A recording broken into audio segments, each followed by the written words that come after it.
for all our sakes. Yes, sir.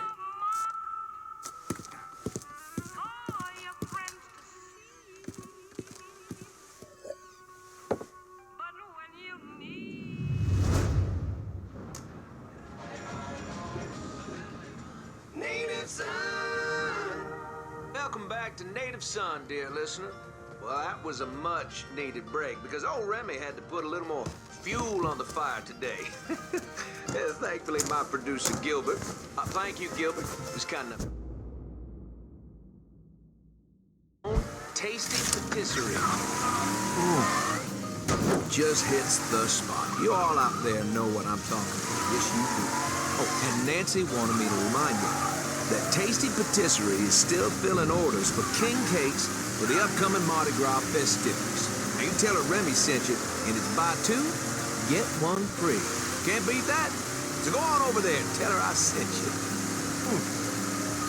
I know, I'm not supposed to enjoy my coffee on air.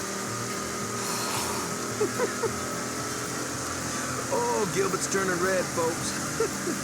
Oh, I tell you, we like to have our fun, dear listener. And that's what Mardi Gras is going to be all about.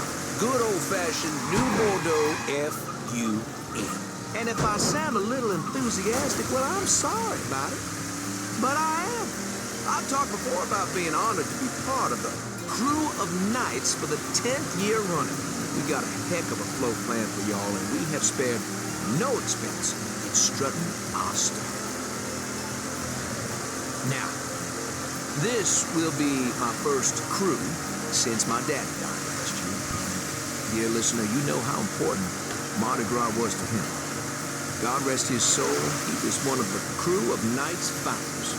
He was captain for more years than I can remember, and Daddy was Rex back in 1932, for those of you whose memories go all the way back then. Oh, you know, I tell you, he'd spend weeks, months, preparing.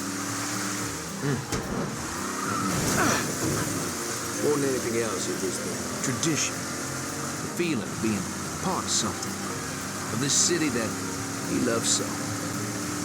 My father believed that every man had his role to play, and every role contributed to the greater whole. Those Reds over in Russia, even the ones here at home, they try to sell that as equality.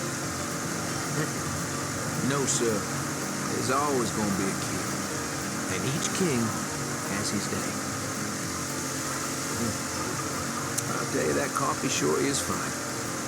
On the next episode, you better believe we're going to talk about this here story that President Johnson is considering a deal with the Russians to scale back our nuclear program. We're going to have that and a lot more right here, Native Son.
Fuck you doing up here?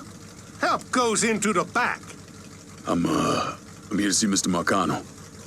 The name's Lincoln Clay. That a fact? I'll be goddamned. Mind your manners while you're in there, boy, or there'll be hell to pay, you hear? Park over to the side.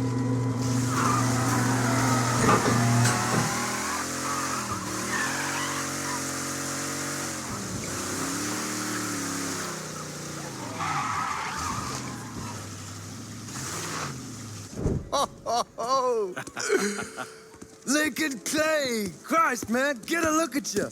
I bet those fucking gooks shit themselves when they saw you coming.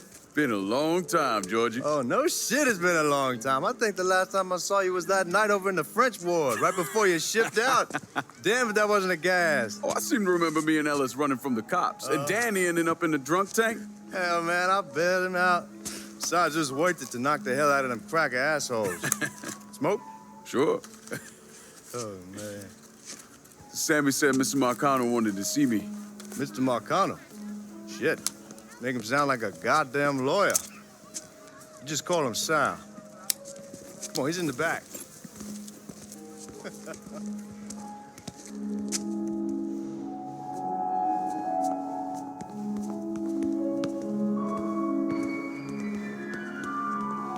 I should have wore something else. Hey, these squares have a problem with your threads. You can take it up with my old man. He'll tell him to kiss his ass. Nice thing about having fuck you money. Olivia, I hate to cut this short, darling, but I've got a meeting coming up. Remy, a pleasure as always, sir. 2 more glasses. Lincoln, good to see you. This is Vito Scaletta. He's the one I've been telling you about. Come on, Lincoln, sit down. So you served in Vietnam, huh? Yes, sir. Sal tells me you're under a few pieces of tin over there. Well, I served with some good men. Nothing I did would have happened without them. Army? Marines? Regular Army at first, and then I was recruited to the 5th SFG. Special Forces. I told you it was something else. Now, not that anything's gonna go wrong, but just in case, goddamn, don't you want a man like that on your side? Well, if you're vouching for him, Sal, that's good enough for me. Look, I got a couple things to take care of.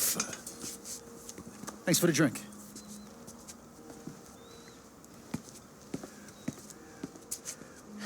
Christ, that guy's an asshole. Fucking carpetbagger. Commission sent him down here from Empire Bay about 15 years back. He's been a pain in my goddamn ass ever since.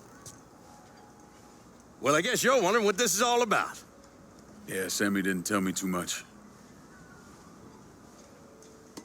Twice a year, the feds take old money out of circulation and destroy it. Over the course of the next few days, that money's gonna be delivered here to the reserve in town. And you're gonna hit one of those shipments? No, sir. We are gonna use that occasion to gain access to their vault. And then steal everything that ain't nailed down. Should be 6, 7 million in there, easy. That's pretty fucking ballsy. It's a chance of a goddamn lifetime is what it is. Now, Vito's fronting a lot of the money for the job, and he got us the combination to the vault. Hey, you had a chance to see Danny? No, not yet. Oh, well, you will. We brought him and his old man in on this, and they're gonna need your help, so go see them. They're still in that same place. There's something else we gotta talk about. Now, it's safe to assume you know about the problem Sammy's been having. I took care of the Haitians. Once things settle down, money will start coming in again. You see that right there? That's what I'm talking about. You didn't sit around with your thumb jammed in your ass. You saw a problem, you went out and took care of it. God damn, I'd take that over money any day of the week. We pay our own way, debts and all. Always have. Oh, hell, son, I know that. I wouldn't expect otherwise. But you know, even after we all evened up, you're still gonna be slopping around in the ass end of this city. Not much of a future in that. But maybe there's a different way forward, you understand? For all of us. What'd you have in mind? I want you to know I mean no disrespect when I say this. Sammy's a hell of a man, but he's not getting any younger. And I'm thinking it's time to make a change. Well, I don't think that Ellis is ready for that kind I'm not talking about Ellis. I'm talking about you. I want you to run the holler. I can't do that. Well, look here, if you're worried about Sammy, don't, you understand? Now, he's always been on the level with me. And this job we're talking about, there's more than enough for him to retire on. He took me in when I had nowhere else to go.